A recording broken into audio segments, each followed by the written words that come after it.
ప్రణామాలు. हरे कृष्ण हरे कृष्ण प्रभु जी प्रणामाలు. హరే కృష్ణ హరే కృష్ణ. అందరికి ఈరోజు లెవెల్ 3 భక్తి రసామృతము అనేటువంటి ఈ గ్రంథంలోని అంశాలకు స్వాగతం, సుస్వాగతం. హరే కృష్ణ. ఓం అజ్ఞానతిమిరాంధస్య జ్ఞానాంజనశలాకయా చక్షుర్మిలితం యేన తస్మై శ్రీ గురవే నమః. శ్రీ చైతన్య మనోభీష్టం స్థాపితం యేన భూతలే స్వయం రూపః కదా మహ్యం దదాతి స్వపదాంతికం. వందేహం శ్రీగురు శ్రీయుతపదకమలం శ్రీగురూన్ వైష్ణవాంశ. శ్రీరూపం సాగ్రజాతం సహగణ రఘునాథాన్వితం తం సజీవం సాద్వైతం సావధూతం పరిజన సహితం కృష్ణ చైతన్య దేవం. శ్రీ రాధా కృష్ణ పాదాన్ సహగణ లలితా శ్రీ విశాఖాన్వితాంశ. నమో ఓం విష్ణు పాదాయ కృష్ణ ప్రేష్టాయ భూతలే శ్రీమతి వేదాంత స్వామినితి నామినే.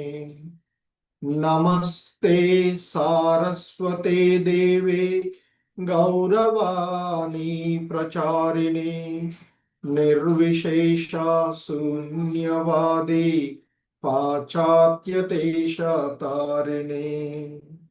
నమో మహావదన్యాయ కృష్ణ ప్రేమ ప్రదాయతే కృష్ణాయ కృష్ణ చైతన్య నామ్నే గౌరీ విషే నమః.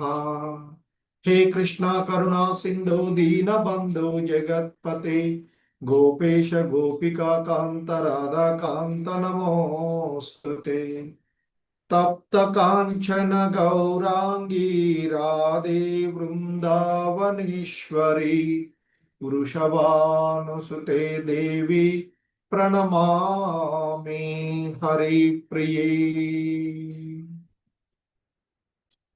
వాంఛాకల్పతరుభ్యశ్చ కృపా సింధుభ్య ఏవ చ పతితానాం పావనేభ్యో వైష్ణవేభ్యో నమో నమః. జయ శ్రీ కృష్ణ చైతన్య ప్రభు నిత్యానంద శ్రీ అద్వైత గదాధర శ్రీవాసాది గౌరభక్త వృంద. హరే కృష్ణ కృష్ణ కృష్ణ హరే హరే హరే రామ రామ రామ హరే హరే. హరే కృష్ణ. సో ఈరోజు మనము ఆ భక్తి రసామృతము అనేటువంటి గ్రంథంలోని శుద్ధ భక్తుడి యొక్క విశిష్ట లక్షణములు మరియు రాగభక్తి అనేటువంటి అంశాలను మనము శ్రీల ప్రభుపాదుల వారు రూపగోస్వాముల వారు రచించినటువంటి భక్తి రసామృత సింధువుకు ఇచ్చినటువంటి సంక్షిప్త వ్యాఖ్యానము ద్వారా ఈ అంశాలను మనము తెలుసుకోవడానికి ప్రయత్నం చేద్దాము. హరే కృష్ణ. సో శుద్ధ భక్తుడు లేదా విశుద్ధ భక్తుడు అని చెప్పబడేటువంటి సో మనకి భగవద్గీత ప్రకారంగా చూసినట్లయితే సాధారణంగా విశుద్ధ భక్తులు అందరి పట్ల దయ కరుణ కలిగి ఉంటారు. ఇతరుల యొక్క బాధలను చూసి చెల్లించిపోతారు. అందుకే మనకు పరదుఃఖ దుఃఖి అని చెప్తూ ఉంటుంటారు వైష్ణవులు. సాధారణంగా వైష్ణవలు ఆ విధంగా ఉంటుంటారు.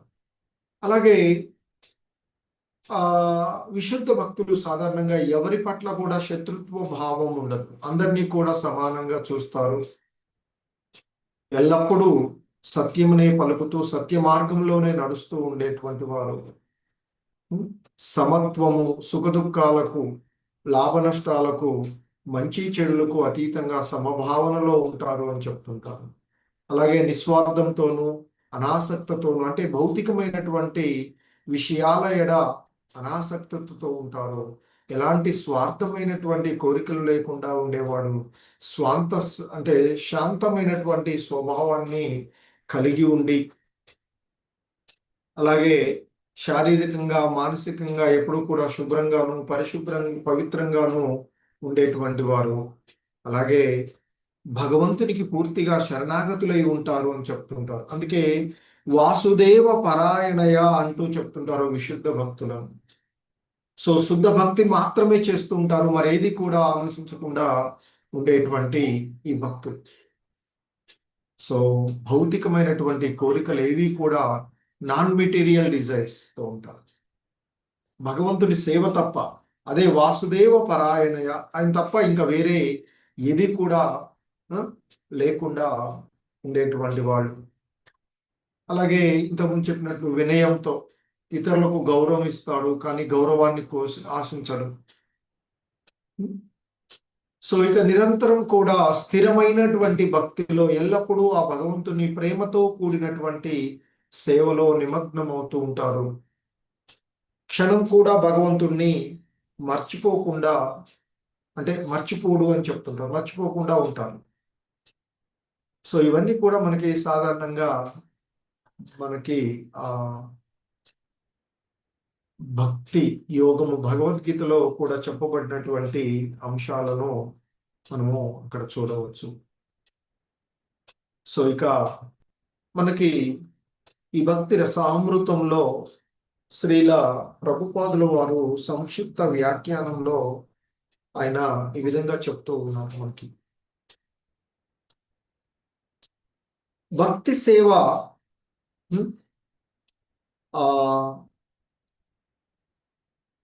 ఆ మార్గంలో, అంటే ఇది భక్తి సేవ అనేటువంటిది భక్తి సేవ రూపం అనేటువంటిది భక్తి మార్గమును అందుకొనుటకు జ్ఞానము వైరాగ్యము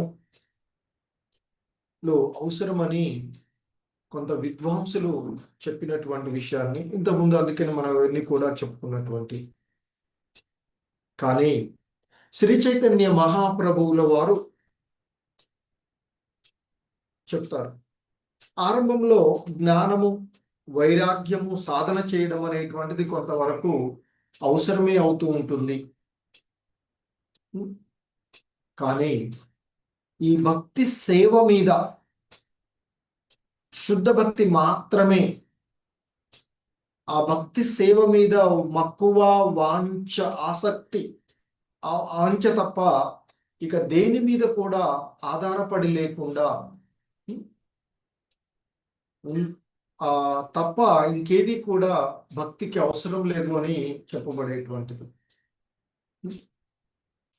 సో ఈ తత్వ జిజ్ఞాసలు కానీ కృత్రిమమైనటువంటి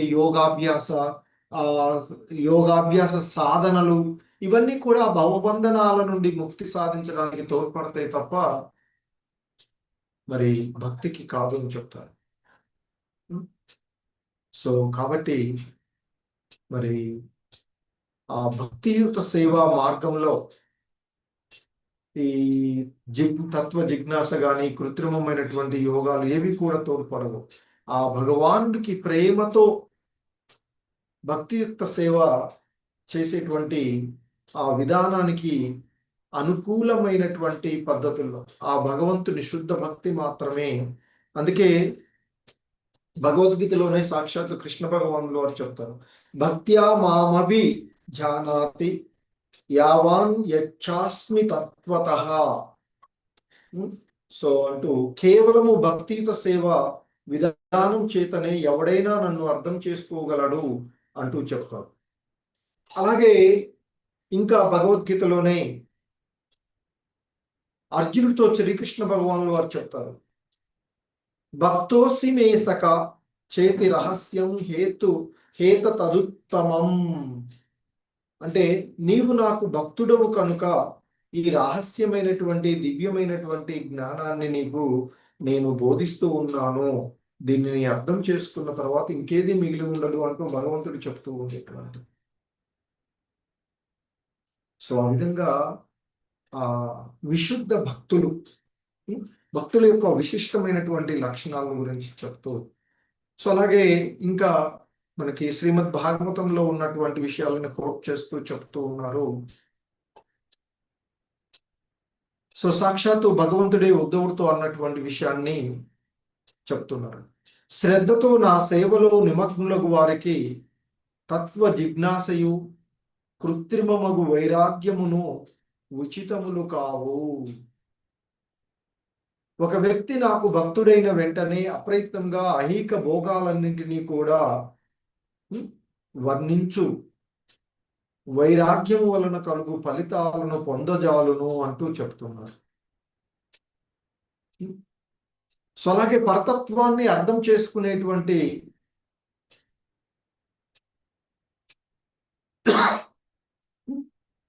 తగినంత జ్ఞానం కూడా అతనికి లభిస్తుంది అని చెప్తూ ఉంటుంటారు. సో మరి ఈ భక్తి సేవా మార్గంలో మరి ఆ భగవంతుడు మన యొక్క హృదయంలో ఉండి ఆయన యొక్క భక్తియుత సేవలో నిమగ్నమైనటువంటి వారిని ఆ బుద్ధిని మనకి ప్రసాదిస్తూ ఉంటారు అని చెప్తుంటారు. ఇంకా చెప్తుంటారు ఉద్ధవుడితోనే, యజ్ఞ యాగాది కామ్యకర్మలు, తత్వ జిజ్ఞాస, వైరాగ్యము, గుహ్యమైన యోగ సాధనలు, దాన ధర్మములు మున్నగు పుణ్య కార్యముల వలన సిద్ధించు లాభాలన్నీ తమంత తాముగానే నా భక్తునికి ప్రీతిపూర్వకమగు భక్తియుత సేవతో నన్ను కొలుసువానికి సిద్ధింపగలవు అంటూ. అంటే ఇక్కడ భగవద్గీతలో కూడా చెప్పబడుతుంది, భక్తియుత సేవ ద్వారా మాత్రమే తాను లభిస్తాను అని. మరి ఆ భక్తియుతమైనటువంటి సేవలో నిమగ్నమైనటువంటి వాడికి యజ్ఞ యాగాదులు వంటి ఆ కామ్యకర్మలు చేసినటువంటి ఫలితము, తత్వ జిజ్ఞాస కోసం ప్రయత్నం చేసిన ఫలాలు, వైరాగ్యము, గుహ్యమైనటువంటి యోగ సాధనలు, దాన ధర్మాలు మున్నగు అన్ని కార్యాలు చేసిన యొక్క ఫలితాలు వస్తాయి. వాటన్నిటినీ మించి నా యొక్క దివ్యధామాన్ని చేరుకుంటారు అని చెప్తుంటూ ఉంటారు. సో కనుక ఈ విశిష్ట లక్షణాలు, భక్తుల యొక్క విశిష్ట లక్షణాలు ఈ ఈ ఐహికమైనటువంటి ఇంద్రియ భోగముల పట్ల ఆకర్షణను కలిగి ఉండరు అని చెప్తూ ఉంటుంటారు. ప్రతిదిని కూడా అన్ని వస్తువులను కూడా కృష్ణార్పణ ధోరణి దృష్టితోనే స్వీకరించాలి అనేటువంటిది మనకి రూపగోస్వాములు వారు చెప్తున్నారు. సో ఎందుకంటే మనకి ప్రతి జీవుడికి కూడా తను జీవించి ఉండడానికి ఆహారం అవసరం అవుతుంది. సో కాబట్టి ఆ ఆహారాల కోసం మన జివ్వకు రుచికరమైనటువంటి వంటకాల పైన మక్కువ ఉంటూ ఉంటాం. సో మరి ఆ జిహ్వ తృప్తి కోసం కాకుండా, మన యొక్క జిహ్వ తృప్తి కాకుండా భగవంతునికి మంచిగా తయారు చేసి వాటిని ఆ భగవంతునికి సమర్పించి నైవేద్యంగా చేసి వాటిని ఆ ప్రసాదాన్ని స్వీకరించడం వల్ల అది భగవత్ సంబంధంలో అవుతుంది. ఈ జిహ్వ రుచులు కూడా చేరుతాయి.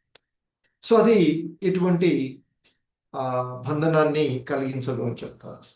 ఎందుకంటే భగవంతునికి ఇచ్చి భగవంతునికి ప్రసాదంగా నైవేద్యం సమర్పించి మరి తీసుకోవడం వల్ల, సో అలా చేయడమే నిజమైనటువంటి వైరాగ్యం అని కూడా చెప్తూ ఉంటారు. ఆ విధంగా చేయడం వల్ల ఇంద్రియ వాంఛలు కూడా తీరుతూ ఉంటాయి. కాకపోతే అది భగవత్ సంబంధంలో చేయబడుతుంది కాబట్టి ఎటువంటి బంధనాలు లేకుండా ఉంటుంది అని చెప్తుంది.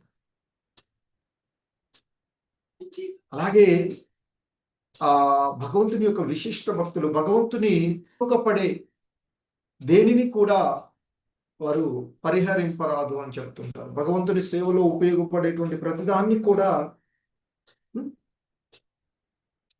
మనము ఆ భగవత్ సంబంధంలోనే చూస్తూ ఉండాలి. అదే అంటే ఆ భగవంతుని సేవలో వినియోగపడేటువంటి దేనిని కూడా పరిహరింపరాదు అని చెప్తున్నారు. అలా పరిహరింపకుండా ఉండడమే అంటే భగవంతుని సేవలో వినియోగపడేటువంటి దేనిని కూడా పరిహరింపకుండా ఉండడమే భక్తియుతమైనటువంటి సేవలో ఉన్నటువంటి పరమ రహస్యము అని చెప్తున్నారు.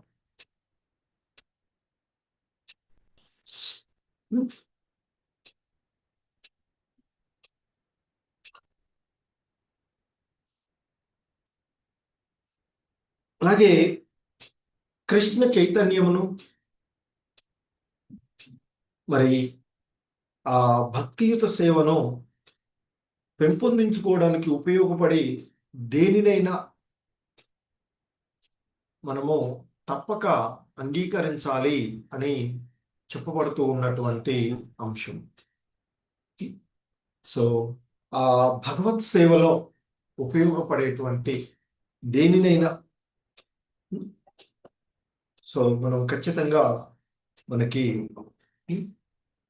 వాటిని వినియోగించుకోవాలి అని చెప్తారు. అందుకే శ్రీల ప్రభుపాదులు వారు చెప్తారు,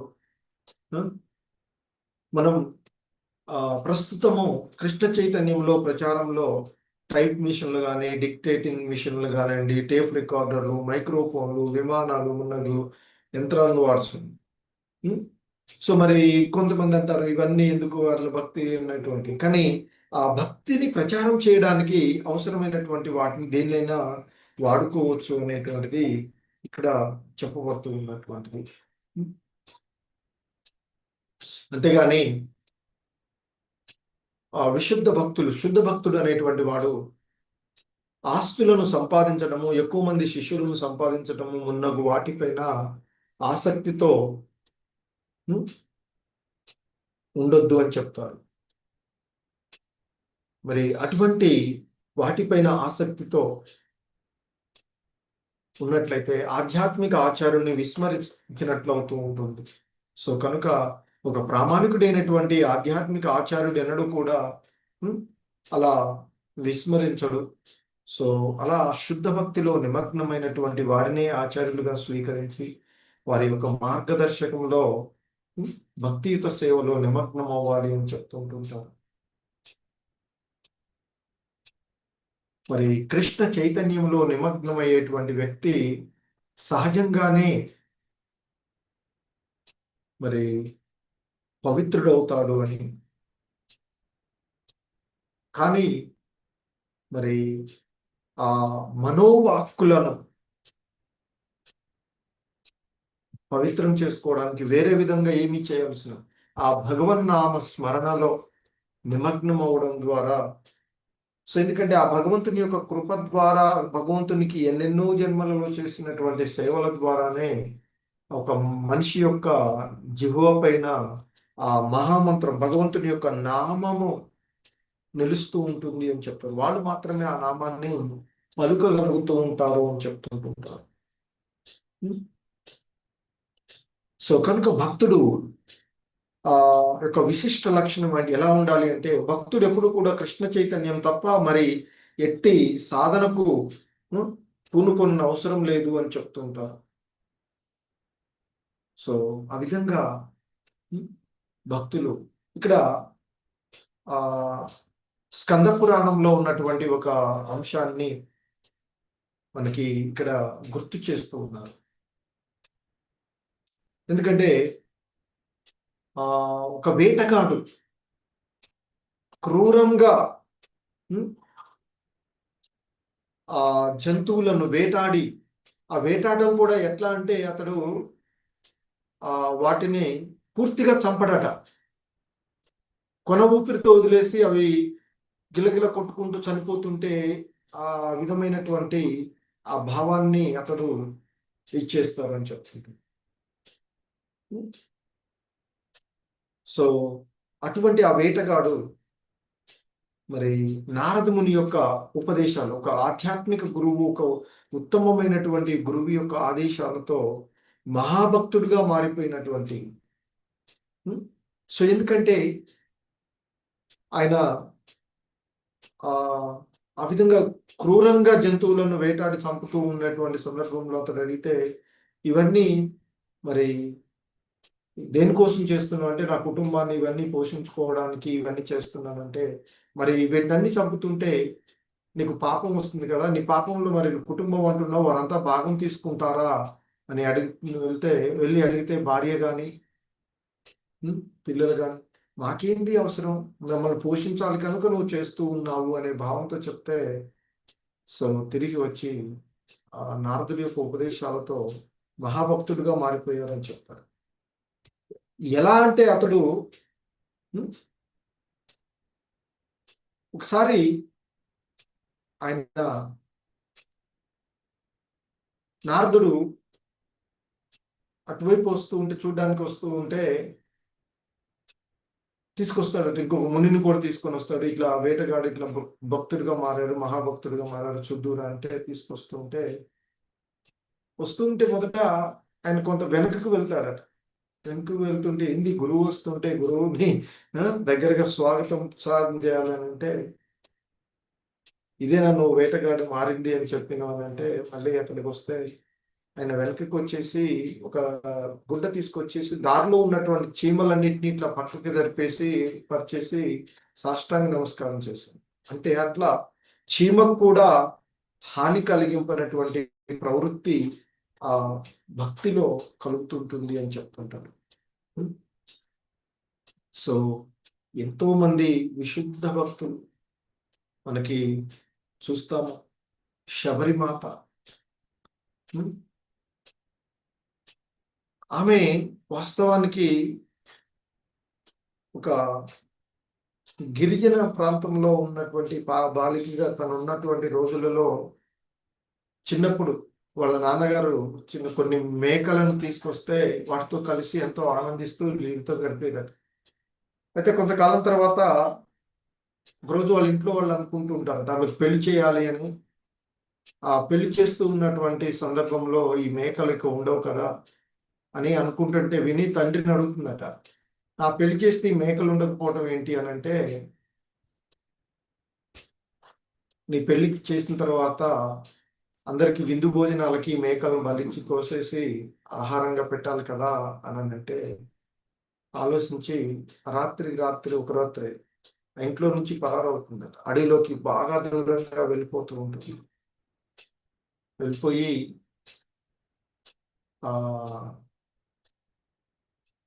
వాళ్ళకెవరికి అంటే ఆమె ఇంకా చెట్ల పైన అంటే దొరకకుండా చాలా వాళ్ళు ఆమె తండ్రి పంపించిన మనుషులు కూడా దొరకకుండా వెళ్ళి చాలా దూరంలో ఒక ముని ఆశ్రమం, మాతంగ ముని అని చెప్తారు, ఆయన ఆశ్రమంలో ఉంటుందట. ఆయన్ని ఆశ్రయిస్తుంది, నాకు రక్షణ ఇవ్వండి అంటే. సరే తన శిష్యులతో పాటు ఆయన్ని అక్కడే ఉండనిస్తాడు. ఆమెకు కూడా విధులు అప్పచెప్తూ ఉంటే చేస్తుంది. ఆ ముని సమాధి అయ్యేటువంటి సందర్భంలో అందరినీ ప్రశ్నలు అడగమంటే వీళ్ళంతా వాళ్ళు ఒక్కొక్కరు రాజనీతికి సంబంధించి తత్వజ్ఞానానికి వివిధ రకాలైనటువంటి ప్రశ్నలు అడుగుతుంటే ఆమె ఇంకా బాలికగా ఉన్నటువంటి ఆమె అంటూ ఉంటుందట, అడుగుతుందట మాతంగి, నేను భగవంతుడిని చూడగలనా అని. సో మొదట్లో మాతంగి నవ్వి, చూడగలవు, ఈ జన్మలోనే నువ్వు భగవంతుడిని చూస్తావు, ఇదే ఆశ్రమంలో నువ్వు భగవంతుడిని చూస్తావు అని అంటే, ఇక ఆయన సమాధి అయిన తర్వాత అక్కడ శిష్యులంతా వెళ్ళిపోతే ఆమె ఒక్కతే ఆ ఆశ్రమంలో ఉండి శ్రీరాముడి కోసం ఎదురు చూస్తూ ఉన్నటువంటిది. ఆ ఎదురు చూస్తూ చూస్తూ చూస్తూ బాలికగా ఉన్నటువంటి ఆమె ప్రౌఢదశకి, ఆ తర్వాత వృద్ధురాలుగా రావడము. ఈ క్రమంలో సీత అపహరణ జరిగినటువంటి సమయంలో రామలక్ష్మణులు అక్కడికి రావడము, ఆయన కోసం ఎప్పుడు ఆ ఆశ్రమాన్ని శుభ్రపరిచి ఎప్పుడు వస్తాడో అంటూ ఎదురు చూస్తూ శుభ్రపరుస్తూ ఆయన కోసం పండ్లు తెచ్చి ఉంచడం. అలాగే ఆయన వచ్చినటువంటి సందర్భంలో అక్కడ ఉన్నటువంటి పండ్లు మంచి రుచిగా ఉన్నాయా లేదా కొరికి చూస్తే కూడా ఇచ్చినటువంటి తీసుకుని ఆ రాము అది అంటే భగవంతుని యొక్క భక్తియుతమైనటువంటి సేవలు అలా ఉంటారు భక్తులు అనేటువంటిది ఇక్కడ చెప్తుంటారు. సో ఆమె మనకి నవవిధ భక్తి మార్గాలు శ్రవణము, కీర్తనము, స్మరణము, పాదసేవనము, అర్చనము, వందనము, దాస్యము, సఖ్యము, ఆత్మ నివేదనము, ఇవన్నీ కూడా ప్రతిదీ కూడా మిక్కిలి శక్తివంతమైనవి అని చెప్తారు. ఇందులో ఏ ఒక్క పద్ధతినైనా అన్ని పద్ధతులను ఆచరించిన ఇంతకుముందు కూడా ఈ విధానాల గురించి చెప్పుకున్నాం. సో కాబట్టి మరి ఒక్కొక్కళ్ళు ఒక్కొక్క దానిని ఆచరించి కూడా పొందినటువంటి చెప్తారు. సో దాదాపుగా శబరిమాత కూడా ఇవన్నీ ఆమె పూర్తిగా తను తాను సమర్పించుకున్నటువంటి ఆవిడగా చెప్తూ ఉంటుంటారు అన్నిటికీ కూడా. సో మనకి ఇంతకుముందు ఈ నవవిధ భక్తి మార్గాలను గురించి చర్చించుకున్నటువంటి అంశం చూసి, సో అలాగే మనకి శ్రవణానికి పరీక్షిత్ మహారాజు, మరి కీర్తనం ఆ భగవంతుని యొక్క లీలలను గురించి కీర్తించినటువంటి సుఖదేవ గోస్వాముల వారు, అలాగే స్మరణానికి ప్రహ్లాదుడు, మరి పాదసేవనము లక్ష్మీమాత, భగవంతుని యొక్క పాద పద్మాలను లక్ష్మీమాత ఎప్పుడు వదిలిపెట్టదు అని చెప్తూ ఉంటుంటారు.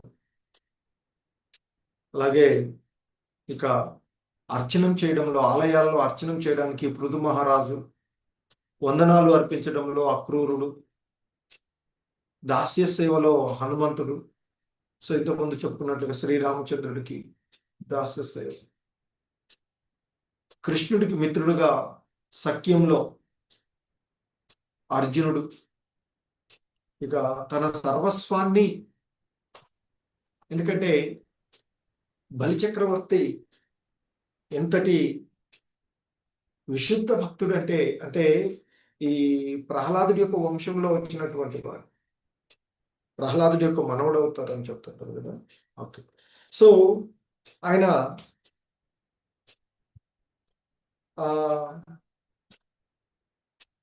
వామన రూపంలో భగవంతుడు వచ్చినప్పుడు తన గురువు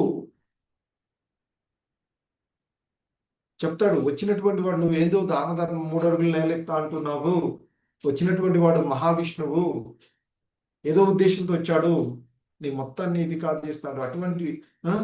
సో మరి నువ్వు చేయొద్దు అంటే అప్పుడు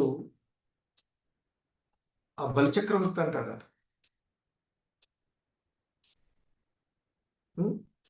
ఎంతో మందికి ఇవ్వగలిగేటువంటి ఆ భగవంతుడి విష్ణువే, ఒకవేళ ఆయన విష్ణువే అయితే ఆయనే నన్ను యాచిస్తే నేను ఇవ్వడానికి సిద్ధంగా, ఆ అవకాశాన్ని నేను ఎలా వదులుకుంటాను అని చెప్పినటువంటి. సో కనుకనే పరిపూర్ణంగా అతను సమర్పించుకున్నటువంటి ఆయన్ని పాతాళ లోకానికి పంపించి ఆయన యొక్క పాతాళ లోకంలో ఆయన ద్వారపాలకుడుగా భగవంతుడు సాక్షాత్తు, ఎందుకంటే ఆ భగవంతుడు తన యొక్క విశుద్ధ భక్తులకు దేన్నైనా తనను తానే సమర్పించుకునేటువంటి వాడు. సో కనుక ఆయన యొక్క భక్తికి ఆత్మ నివేదన అంటే ఇంకా మెచ్చి తనను తాను సమర్పించుకున్నటువంటి, తననే ఆయనకి పాతాళ లోకంలో ఆయన గేట్స్ కీపర్గా ఉంచినటువంటి. సో దీనికి ఒక స్టోరీ చెప్తుంటారు.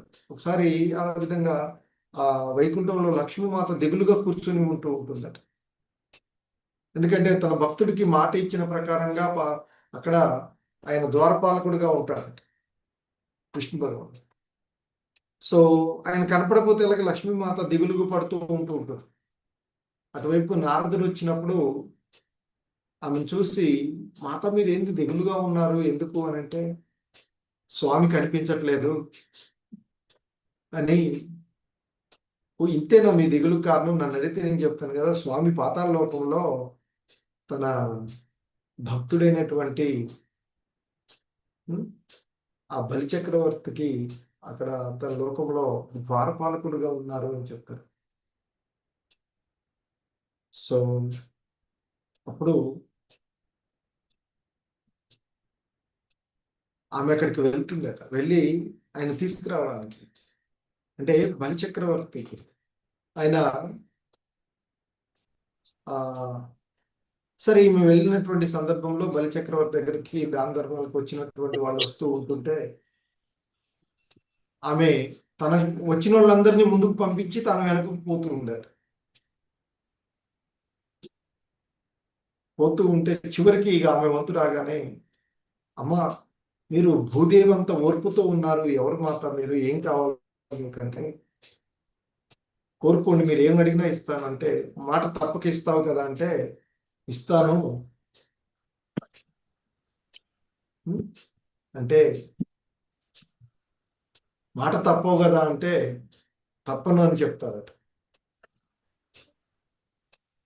సో అలా అంటూ ఉంటేనే ఆయనకి అర్థమవుతుంది, అమ్మా మీరు ఇంత ఓర్పుతో ఇట్లా మాట్లాడుతున్నారు, లక్ష్మీమాత కదా, మరి అమ్మ మరి ఏంటి అంటే, నారాయణుడు కనిపించట్లేదు, ఆయన కనిపించట్లేదు అంటే నీ ద్వారపాలకుడు ఇక్కడే ఉండిపోయాడు, మరి నాతో పంపించు అంటే, సో అప్పుడు వెంటనే నారాయణుడు అంటాడు, సో నువ్వు ఆమెకు మాట ఇచ్చావు కాబట్టి నేను ఆమెతో వెళ్తాను, అలాగే నీకు ద్వారపాలకుడుగా ఉంటాను అని చెప్పేసి వెళ్ళిపోతారు. అంతటి భక్తి అంటే ఆ భక్తులకు భగవంతుడు. అలాగే ఈ నవవిధ భక్తి మార్గాలకి ఒక్కొక్కళ్ళు ఒక్కొక్క ఉదాహరణ చెప్పుకున్నప్పటికీ రాజా అంబరీషుడు మాత్రము ఈ నవవిధ 9 మార్గాలలో ఆ భగవంతుణ్ణి సంతృప్తి చెప్పుకుంటుంటారు.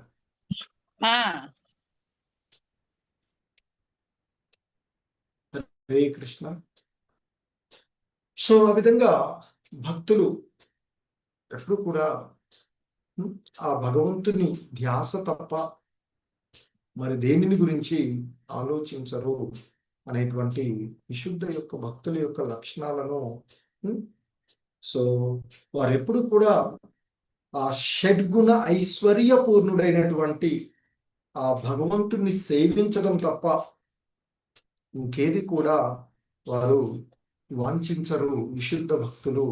అది ఆ భక్తుల యొక్క లక్షణాలు అంటూ చెప్తూ ఉంటుంటారు. ఎంతో మంది మనకి ఆ భగవంతుని యొక్క భక్తులు ఉన్నటువంటి. సో మరి ఆ భక్తి మనం ఇంతకుముందు చెప్పినట్లుగా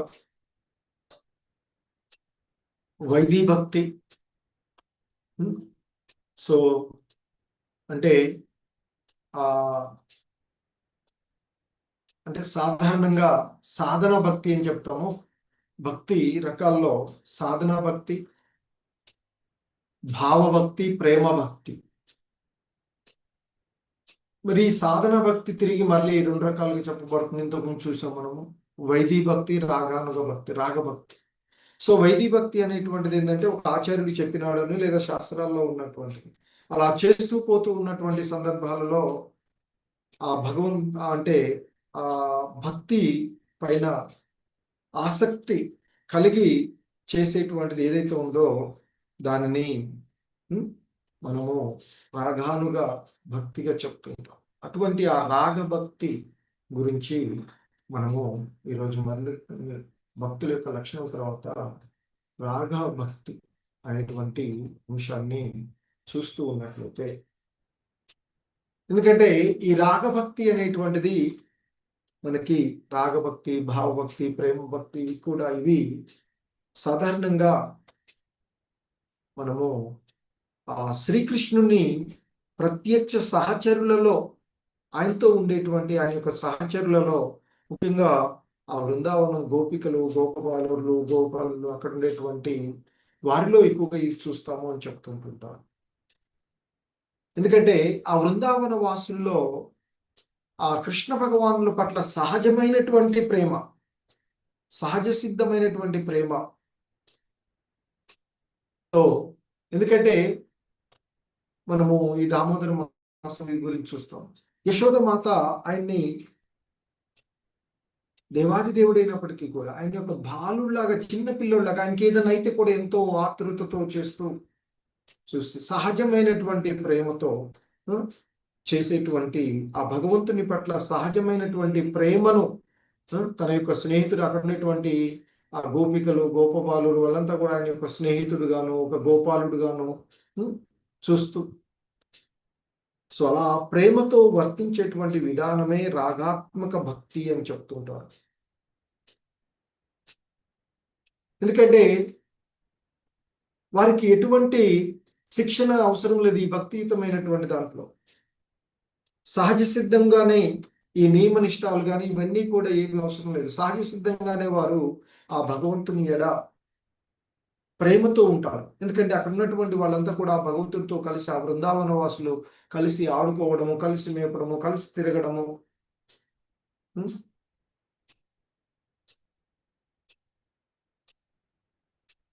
సో వాళ్ళు యోగాభ్యాసాలు కానీ గురువుల ద్వారా నేర్చుకోవాల్సినటువంటి విషయాలు కానీ అవేవి కూడా ఆయనకి ఉండవు అని చెప్తారు వారు. సో సహజంగానే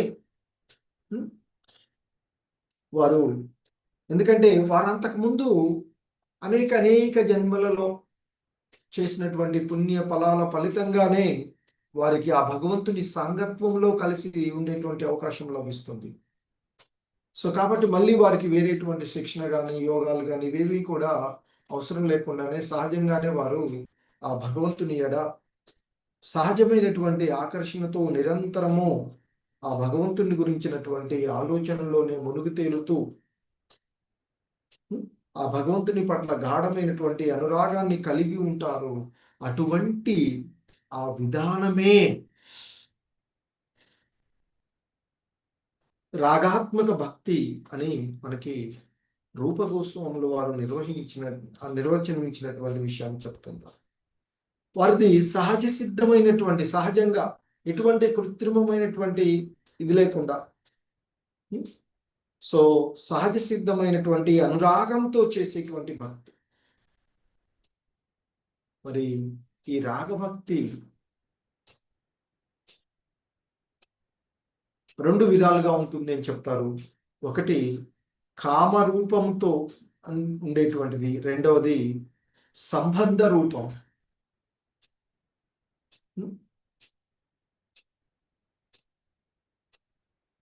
సో దీనికి సందర్భంలో శ్రీమద్ భాగవతంలో ఉన్నటువంటి ఒక అంశాన్ని నారదుడు యుధిష్ఠుడితో చెప్తూ ఉన్నటువంటి అంశాన్ని ఇక్కడ మనం చెప్తున్నాం. మహారాజా, ఇంద్రియ తృప్తి కోరి మొదట దేవదేవుని పట్ల ఆకర్షితులకు భక్తులెందరో గలరు. ఆయన పట్ల అసూయతో గాని, భయంతో గాని, ప్రేమతో గాని, ఆయన సాహచర్యమును వాంఛించి గాని వారు ఆయన పట్ల ఆకర్షింపబడింది. చివరకు ఈ ఆకర్షణలోని ఐహిక వాసనలు అంతరించిపోవును. భక్తుడు క్రమేణా కృష్ణ ప్రేమను అవలంచుకొని శుద్ధ భక్తులు కోరు జీవిత లక్ష్యమును అందుకుంటూ ఉంటాడు. సో అని చెప్పగలరు. అంటే ఆ భగవంతుని సాంగత్వంలో ఉన్నప్పుడు. సో ఇక్కడ మరి మొదటగా మనం చెప్పుకున్నటువంటి ఆ కామరూప రాగాత్మక భక్తికి నిదర్శనలుగా, ఉదాహరణలుగా మనము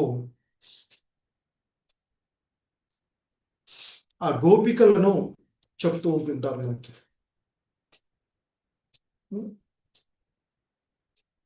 వాస్తవానికి ఆ కృష్ణుడికి మరియు గోపికలకు నడుమ ఉన్నటువంటి ఆ సంబంధము మనం బయట చూసేటువంటిది చాలా, అంటే ఆ స్త్రీ పురుషుల మధ్య ఉన్నటువంటి ఆకర్షణ లాగా ఉన్నట్లుగా మనకి గోచరిస్తుంది. హరే కృష్ణ.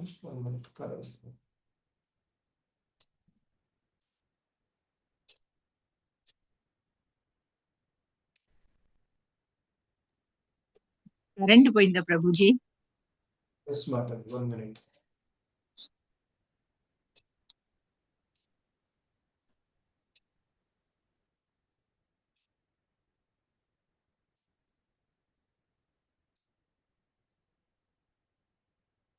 హరే కృష్ణ. సో బయటకి మనకి వారి యొక్క ప్రేమ, ఆ గోపికలు వాళ్ళు చూపెట్టేటువంటి ఆ ప్రేమ, వాళ్ళ కృష్ణుడికి మధ్య ఉన్నటువంటి అనురాగము, ఇవన్నీ కూడా బాహ్య సంబంధాలతో మనకు ఉన్నట్టుగా గోచరిస్తూ ఉంటుంది. కానీ అవన్నీ కూడా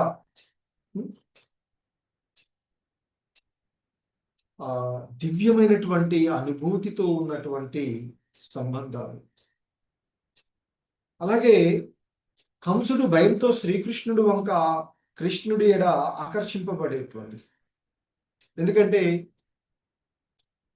ఆ తన మేనల్లుడి చేతిలోనే తనకు మరణం తప్పదని ఆకాశవాణి పలికినప్పుడు సో అది మరి ఆ కృష్ణుడే అష్టమ సంతానం అని తెలిసినటువంటి సందర్భంలో కృష్ణుడు అంటే ఎప్పటికీ భయంతోనే ఉండేవాడు. అలాగే ఇంకా చూస్తే ఆ శిశుపాలుడికి మొదటి నుండి కూడా శ్రీకృష్ణుడు అంటే అసూయ.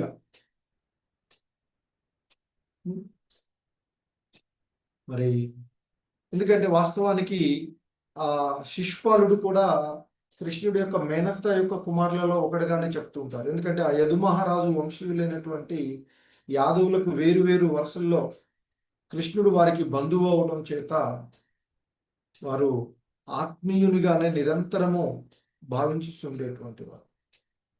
సో ఆ విధంగా వాళ్ళందరికీ కూడా ఆ భగవంతుని కృష్ణుడి పట్ల సహజమైనటువంటి ఆకర్షణ. సో వాళ్ళందరూ కూడా అంటే వాళ్ళలో ఉండేటువంటి విధానము వేరువేరుగా ఉన్నప్పటికీ కూడా, అంటే గోపికలేమో ఆయన ఏడ ప్రేమ అనురాగాలతో ఆకర్షిస్తూ ఉన్నప్పుడు, కంసుడేమో భయంతో ఆయన్ని నిరంతరం చేస్తూ ఉంటే, శిశుపాలుడేమో అసూయతో. సో ఆ విధంగా మరి రాగాత్మిక భక్తిలో, ముఖ్యంగా కామరూప రాగాత్మిక భక్తిలో కృష్ణుడి పట్ల గోపికలకు గల ప్రేమ, అలాగే ఆ యాదవులకు గల అనురాగమును స్వతసిద్ధములని, అవన్నీ కూడా రాగాత్మికములని అంగీకరించబడినవి అని అంటూ మనకి రూపగోస్వాములు వారు తెలియచేసినటువంటి అంశాన్ని ఇక్కడ శ్రీల ప్రభుపాదులు వారు తెలియచేస్తూ ఉన్నటువంటిది. మరి వాస్తవానికి గోపికలేమో ఆయనతో ప్రేమతో ఉంటే, కంసుడు కూడా అదే సిద్ధిని పొందారు అని చెప్పుకుంటూ ఉంటే, మరి ఆయనేమో చాలా కొన్ని కష్టంతో కూడుకున్నటువంటి.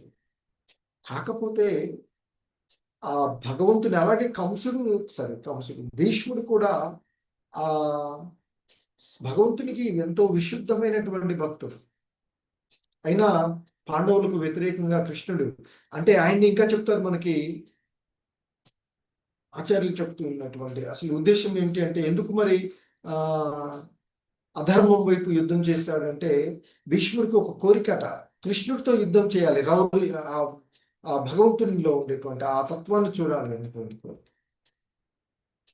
కానీ చివరికి పాపం కోరిక, ఎందుకంటే పాండవుల వైపు ఆయుధం పట్టణ, అంటే ఆ పాండవుల వైపు ఉన్న ఆయుధం పట్టణన్నాడు కాబట్టి భీష్ముడికి ఆ కోరిక నెరవేరకుండా ఉంటుంది. కానీ అప్పటికి నెరవేర్చుకుంటాడు. ఒకసారి అర్జునుడికి బాగా బాణాలు వేయడం వల్ల ఆయనకి ఇబ్బంది అయినప్పుడు, అప్పుడు కృష్ణుడికి ఇక కోపం వచ్చేసి రథాన్ని దూకి అక్కడ ఉన్నటువంటి చక్రాన్ని తీసుకొని భీష్ముడి మీదకి వెళ్తే, అప్పుడు భీష్ముడు చేతులు జోడించి, ఇది నేను కోరుకున్నది, నువ్వు నీతో సంహరించబడాలి అని కోరుకుంటా. సో ఆ విధంగా కూడా వారికి ముక్తి కలిగినటువంటి. సో అయితే భేదం ఉంటుంది వాళ్ళలో, ఆ భక్తి రౌద్రంతో ఉండేటువంటి భక్తి. సో కంసుడు కానీ ఇలా. సో ఎందుకంటే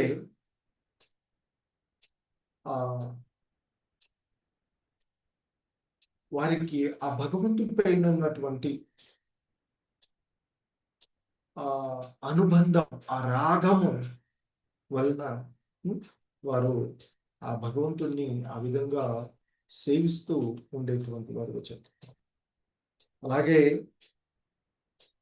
మనకి ఇంకా చెప్తూ ఉంటుంటారు, ఇంకా చాలా అంశాలు ఉన్నాయి, మీరు చదువుకోవచ్చు అందులో. సో ఎందుకంటే ఇక్కడ ముఖ్యంగా ఈ కంసుడు, శిశుపాలుడు, కాకపోతే వీరు పొందినటువంటి ఇది ఆ బ్రహ్మంలో ఐక్యం కావడం వరకు మాత్రమే ఉంటుంది. వాళ్ళు పరమాత్మ అనుభూతిని పొందలేదు అని చెప్తారు. అలాగే ఇంకా పరమాత్మ అనుభూతిని పొందిన వాళ్ళు భగవంతుని యొక్క స్థితి అంటే భగవంతుని దివ్యధామాన్ని చేరేటువంటి అవకాశం లేదు, కానీ విశుద్ధ భక్తులు చేరుకునేటువంటి అవకాశం. సో అలాగే ఇంకా చెప్తారు, నిరాకారవాదులు సాకారవాదులు సాధించినటువంటి వివిధ రకాలైనటువంటి సిద్ధులను శ్రీల రూప గోస్వాములు వారు వివరించినటువంటి అంశం చూసినట్లయితే, సాధారణంగా నిరాకారవాదులను ఆ దేవదేవుని పట్ల శత్రుత్వమును వహించువారును ఆధ్యాత్మిక సిద్ధిని పొందినచో నిరాకార బ్రహ్మములోనికి మాత్రమే వారు ప్రవేశించగలరు అని చెప్పుకుంటారు. కానీ భగవంతుడి ప్రత్యక్షంగా విరోధములు గలవారు నిరాకారవాదులు ఇరువురు బ్రహ్మజ్యోతికి సంబంధించినటువంటి ఆ కాంతిలోనికి మాత్రమే ప్రవేశం సాధిస్తూ ఉంటారు. కాబట్టి వీళ్ళిరువురు కూడా మరి ఒకే రకం అంటే దీన్ని బట్టి ఏంటి, ఇక్కడ ఆ నిరాకారవాదులు కూడా భగవంతునికి దేవదేవునికి శత్రువులుగానే చెప్తూ ఉంటుంటారు. సో ఇంకా మనకి ఆ బ్రహ్మాండ పురాణంలో ఉన్నటువంటి ఒక అంశాన్ని ఇక్కడ చెప్తున్నారు. భవబంధముల నుండి ముక్తి సాధించిన వారును దేవదేవుని చేత వధింపబడిన రాక్షసులను బ్రహ్మభావమునందలి లీనమైన బ్రహ్మజ్యోతితో కూడిన ఆధ్యాత్మిక జగత్తున వసింతురు. కాబట్టి వీరందరూ కూడా పొందేటువంటి స్థితి ఆ భగవంతుని యొక్క దేహకాంతి ఆ బ్రహ్మజ్యోతిలో లీనమవడం వరకు మాత్రమే ఉంటుంది అని చెప్తారు.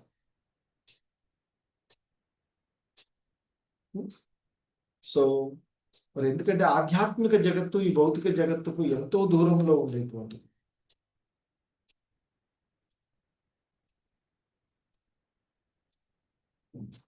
సో ఎవరైతే కృష్ణ భక్తులు మాత్రమే, అందుకే భగవద్గీతలో చెప్తారు, వివిధ రకాలైనటువంటి పూజలు చేసేవాళ్ళు వేరు వేరు దేవతలను అర్చించేసేవారు దేవతా లోకాలకు వెళ్ళగా, పితృదేవతలను చేసేవాళ్ళు పితృదేవతలకు, భూత ప్రేతాల నుంచే వాళ్ళలో నిజమిస్తారు. కానీ నా భక్తులు మాత్రమే నా యొక్క దివ్యధామాన్ని చేరుకుంటారు అని చెప్తారు. అందుకే విశుద్ధ భక్తులు దేవదేవుని పట్ల సహజమైనటువంటి అనురాగాన్ని పెంపొందించుకోవడం చేత వారు ఆ దేవదేవుని లోకంలో ఆయనతో పాటు సమానంగా దివ్యానందాన్ని అనుభూతి చెందడానికి అనుభవించడానికి వారు మరి అనుమతింపబడతారు. వారు మాత్రమే ఆ భగవంతుని యొక్క భక్తులు మాత్రమే ఆ గోలోక బృందావనానికి చేరబడతారు అని చెప్తుంటుంటారు. సో ఇక్కడ మరొక ఉదాంతాన్ని కూడా ఇక్కడ మనకి తెలియచేస్తూ ఉన్నారు. శ్రీమద్ భాగవతంలోనే చెప్పబడినటువంటి ఆ శృతులు వేద పురుషులు విష్ణుమూర్తిని ప్రార్థించేటువంటి విషయాన్ని చెప్తుంటుంటారు. ప్రభు యోగులు నిన్ను పరమాత్మగా ధ్యానించి నిరాకార బ్రహ్మజ్యోతిలో లీనమగు సిద్ధిని సాధింతురు. నిన్ను శత్రువుగా భావించిన వ్యక్తి కూడా ధ్యానము అవసరం లేకుండానే అదే సిద్ధిని పొందుదురు. సర్పముల వంటి నీ బాహులతో ఆలింగము చేసుకొనబడిన కామ ప్రవృత్తి గల గోపికలు కూడా అదే సిద్ధిని పొందుదురు. ఇక వేద విజ్ఞానంలో వివిధ శాఖలకు అధిదేవతల మగు మేము సదా గోపికల అడుగుజాడల్ని అనుసరించుచున్నాము. అందుచేత మాకు కూడా సిద్ధియే కలుగునని భావించుచున్నాము. అదే అట్టి సిద్ధి అనినప్పుడెల్లా సూర్యకాంతి దృష్టాంతమును అంటే ఇక్కడ వాళ్ళు ఆ విధంగా చెప్తూ ఉన్నటువంటి. సో కాబట్టి అంటే ఇక్కడ ఆ సూర్యకాంతి మనం జ్ఞాపకి తెచ్చుకోవాలని చెప్తున్నారు శ్రీల ప్రభుపాదుల వారికి. ఎందుకంటే ఈ బ్రహ్మజ్యోతిలో లీనమవడం అనేది సూర్యకాంతి ఆ భగవంతుని యొక్క దేహకాంతిలో మాత్రమే కలిసి చేర్చింది. సో కాబట్టి ఆ నిరాకారవాదులంతా కూడా సూర్యకాంతి వంటి బ్రహ్మజ్యోతిలోనే లీనం కాగలుగుతారని చెప్పి. కానీ దేవదేవునితో ప్రేమానుబంధం గల భక్తులు మాత్రము ఆ భగవంతుని ధామమైనటువంటి గోలోక బృందావనానికి చేరుకుంటారు అనేటువంటిది ఇక్కడ చెప్పబడుతున్నటువంటిది. సో అలాగే ఆ గోపబాలులు వాళ్ళందరూ కూడా. ఇక ఈ కామరూప రాగాత్మక భక్తి అంటే ఆ భగవంతుని సేవించాలి అనేటువంటి తీవ్రమైనటువంటి కామ అంటే ఇక్కడ కోరిక, తీవ్రమైనటువంటి వాంఛ సో ఉన్నటువంటి భక్తి. అది ఎక్కడ ఉంటుంది అంటే ముఖ్యంగా మనకు ఆ వ్రజభూమిలో ఉన్నటువంటి గోపికలు ఎందు ఆ విధమైనటువంటి భక్తి కనిపిస్తూ ఉంటుంది అని చెప్తారు. సో మరి ఇక్కడ మనకి శ్రీ చైతన్య చరితామృతంలో ఆ శ్రీ చైతన్య చరితామృతము ఆ గ్రంథకర్త అయినటువంటి శ్రీకృష్ణ దాస కవిరాజు కామ ప్రవృత్తికి సేవా ప్రవృత్తికి మధ్య భేదాన్ని వివరించినటువంటి దాన్ని చెప్తారు. కామము అంటే ఇంద్రియ తృప్తిని పొందవలనటువంటి వాంఛను సూచించేది. ప్రేమ అనేటువంటిది శ్రీకృష్ణ భగవాన్ని ఇంద్రియాలను సేవించవలనటువంటి వాంఛను సూచించేది అంటూ చెప్తూ ఉంటున్నారు. అంటే ఇక్కడ కామము అనేటువంటిది మన ఇంద్రియాలను తృప్తిపరచుకోవాలి అనేటువంటి భావనలో ఉండేటువంటిది కామంగా చెప్పబడుతుంది. మరి ఏది ప్రేమ అంటే ఆ భగవంతుని మనం ఇక్కడ భౌతిక జగత్తులో ప్రేమ ప్రేమ అంటుంటామే, అది నిజమైనటువంటి ప్రేమ కాదు. ఒక రకమైనటువంటి వాంఛగానే, భౌతికమైనటువంటి వాంఛగానే చెప్పబడుతూ ఉంటుంది. నిజమైనటువంటి ప్రేమ అంటే ఆ భగవంతునికి ఆనందం కలిగించేటువంటి విధంగా మనం ప్రవర్తించడం, ఆ భగవంతుని యొక్క ఇంద్రియాలను సేవించాలి అనేటువంటి భావన మనలో కలగడం.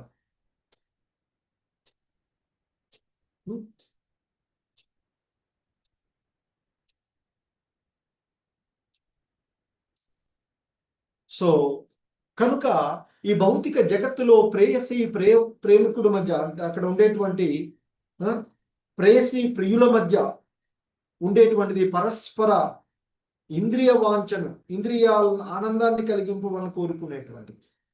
కానీ ఆ వ్రజవాసులైనటువంటి గోపికలు భగవంతుని ఇంద్రియాలను ఆనందింప చేయడానికి, వారి ఇంద్రియాల కొరకు కాదు, భగవంతుణ్ణి ఆనందింప చేయడానికి, భగవంతుని యొక్క ఇంద్రియాలను తృప్తిపరచవలనని తప్ప వేరొక కోరిక వాళ్ళలో ఉండదు. కనుక అది మనకి బాహ్యంగా చూస్తే అది సాధారణంగా ఈ భౌతిక జగత్తులో ఉండేటువంటి ప్రేయసి ప్రియుల మధ్య ఉండేటువంటి లాంటిదాగానే అనిపిస్తూ ఉంటుంది. కానీ ఆ గోపికలు అక్కడ వాళ్ళ వ్రజవరాసులు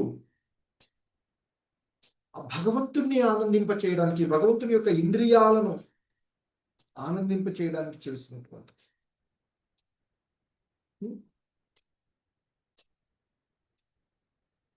సో ఎవడైనా ఆ వ్రజవాసుల గోపికల యొక్క ప్రేమను కామ ప్రవృత్తితో పోల్చితే అది సరైనది కాదు అంటూ చెప్తున్నారు రూపగోస్వాముల వారు, అలాగే శ్రీల ప్రభుపాదుల వారు కూడా. ఎందుకంటే ఆ భగవంతుని యొక్క మహాభక్తులైనటువంటి, అలాగే మహా భక్తుడు సాక్షాత్తు ఆ భగవంతుని యొక్క అవతారము అయినటువంటి చైతన్య మహాప్రభువుల వారే, ఆయన బ్రహ్మచారిగా ఉన్న అంటే సన్యాసిగా ఉన్నటువంటి ఆయనే గోపికల యొక్క ప్రేమను అంటే భక్తిని ఆయన కొని శ్లాఘించినటువంటిది. అలాగే మహాభక్తుడైనటువంటి ఉద్ధవుడు వంటి వాడు కూడా గోపికల అడుగుజాడల్లోనే మేము నడవాలని అనుకుంటున్నాము అని చెప్తుంటారు. అంటే ఏంటి గోపికలు చేసినటువంటిది? భగవంతుని యొక్క ఇంద్రియాలను ఆనందింప చేయడానికి వారు ఆ భగవంతుడితో తనకు వారి సంబంధాన్ని పెట్టుకున్నటువంటిది.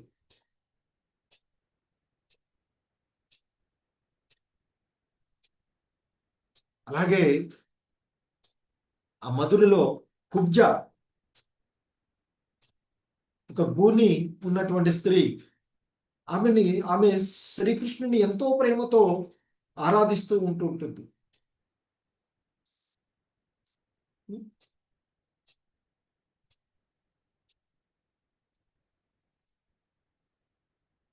ఆమె భగవంతుని యొక్క అనుగ్రహం ద్వారా తిరిగి ఆమె యథాస్థితి పొందినటువంటి విషయాన్ని కూడా సంఘటన మనం చూస్తూ ఉంటాం. అలాగే ఇక సంబంధ రూప రాగాత్మక భక్తి చూసినట్లయితే ఆ భగవంతునితో మనకి సంబంధం ఇంతకు ముందు ఉన్నటువంటిది కోరిక ద్వారా ఆ భగవంతుడితో కామరూపంలో ఉండేటువంటి రాగాత్మక భక్తి. ఇంకోటి రెండోది ఏమనుకున్నాము మనం, సంబంధ రాగాత్మక భక్తి. ఇదేంటంటే ఆ భగవంతుడితో మనకి ఏదో ఒక విధమైనటువంటి సంబంధం. ఉదాహరణకి నంద యశోదలు. ఆ నంద యశోదలు ఆ భగవంతుని తన యొక్క పుత్ర సంబంధంలో పుత్ర వాత్సల్యంతో వారు ఆ భగవంతునికి సేవలు చేసుకున్నటువంటి. సో కనుక ఆనంద మహారాజు, యశోదలు మొదలైనటువంటి బృందావన వాసుల ఆ కృష్ణుడికి తల్లిదండ్రులు అవటంలో దివ్యమైనటువంటి సంబంధం వ్యక్తం అవుతూ ఉంటుంది. అది సంబంధ రూప రాగాత్మక భక్తి అని చెప్తుంటుంది, వారు చేసినటువంటి భక్తి. ఎందుకంటే అది కూడా వారి ఆ విశుద్ధమైనటువంటి భక్తులే వాళ్ళు. ఆ భగవంతుని వాత్సల్య బంధం ద్వారా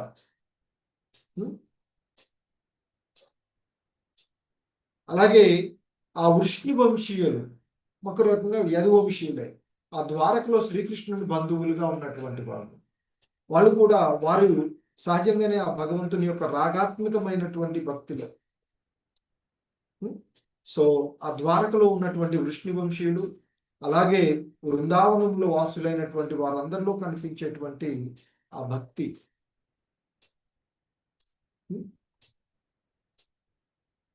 అదంతా కూడా శాశ్వతమైనటువంటి ప్రేమయుతమైనటువంటి భక్తి, రాగాత్మక భక్తి అని చెప్తూ ఉంటారు. అలాగే ఇంకా ఆ రాగానుగ సాధన భక్తి అని కూడా చెప్పబడేటువంటి మరొకటి. ఆ దేవదేవుని శాశ్వత భక్తులైనటువంటి వృష్ణి వంశీయుల యొక్క ఆ వృందావన వాసుల యొక్క అడుగుజాడలను అనుసరించగోరేటువంటి వారు ఆ రాగానుగ సాధన భక్తి, రాగానుగ భక్తులు అని చెప్తుంటారు. సో ఆ అంటే అట్టి ఆ భక్తిని వాళ్ళు అనుకరిస్తూ చేసేటువంటి.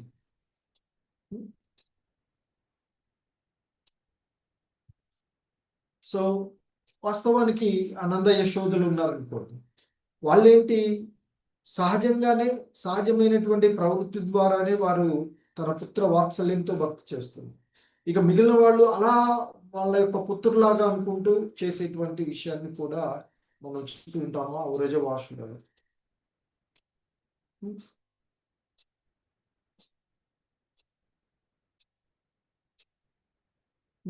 అయితే ఈ భక్తి ఇవన్నీ చేసేటువంటివి అనర్థాల నుండి అనర్థ నివృత్తి. ఎందుకంటే మనం అనుసరించేటప్పుడు ఆ అనర్థాలు లేకుండా వాటి నుండి బయటపడే విధంగా భక్తియుతమైనటువంటి సేవలు చేయాలని చెప్తుంటాం.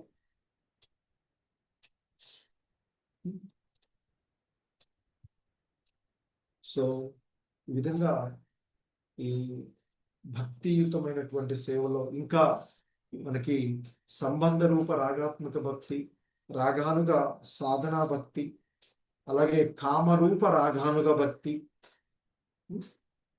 సో ఇంకా వాత్సల్య సఖ్య సంబంధానుగా భక్తి అంటూ వివిధ రకాలైనటువంటి. ఎందుకంటే ఆ భగవంతునితో మనకి ఆ సంబంధం తండ్రిగాను, సకునిగాను, ప్రేయసిగాను, అలా వివిధ రకాలైనటువంటి ఆ భగవంతునితో సంబంధాలను కలిగి ఉండి చేయగలిగేటువంటి. సో ఇంకా కొంతమంది ఆ భగవంతుణ్ణి తన యొక్క పతిగానో, సకునుగానో, కొంతమంది తండ్రిగానో, కొంతమంది శ్రేయోభిలాషిగానో నిరంతరము తలిపోస్తూ ఆ సంబంధాలను ఏర్పరచుకుంటూ సో ఆ భగవంతునితో సంబంధాలను చేసేటువంటి భక్తులు, అంటే ఆ భక్తులు వారు పాటించేటువంటిది రాగభక్తి. సో అందులో మళ్ళీ వారు ఏర్పరచుకునేటువంటి వివిధమైనటువంటి స్థితులను అనుసరించి మరలా అవి భిన్న రకాలుగా ఉండేటువంటివి. ఇవన్నీ డీటెయిల్గా మళ్ళీ మనము అక్కడ Bhakti Shastri course main course start అయినప్పుడు మళ్ళీ చూద్దాం. ఇప్పుడు పరిచయం మాత్రం. రే కృష్ణ ఇంకా డీటెయిల్గా చూద్దాం.